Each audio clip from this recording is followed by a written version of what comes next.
My 2022 VX Cruiser won't get above 7,400 RPM and 48 miles an hour. Is it a TR1 or an HO?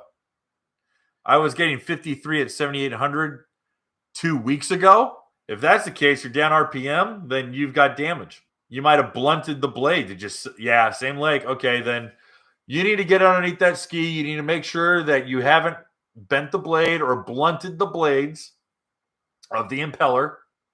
You don't have anything sucked up in the pump. You need to physically get underneath your ski.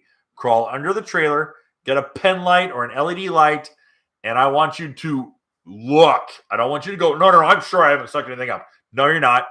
Crawl underneath that ski with a flashlight and get a good look at the impeller blade, because that impeller blade, just dulling, blunting the blade will do it. Really. I do not think you have a mechanical issue.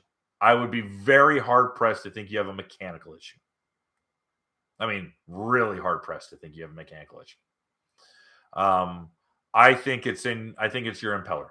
Sea-Doo, it could be your wear ring, but my pleasure, Brady. Yeah, my pleasure. But I really do. I mean, you're gonna hate it. You're gonna have to wiggle underneath the trailer and get a flashlight and be like, I can't see anything, and water's dripping in your face, and you're like, this sucks. Oh, jeez. Well, guess what?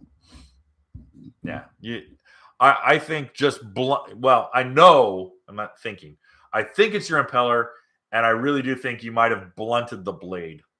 Hey guys, thanks for hanging out. This clip was taken from our weekly podcast that we record here every Sunday night at 8 p.m. Eastern Standard Time. If you want to watch the whole video, you can go to the Watercraft Journal's YouTube channel, go to playlists, and then click on live sessions. You're going to see it there. Otherwise, go ahead and leave a like, a comment, and definitely subscribe to the channel. It helps us grow.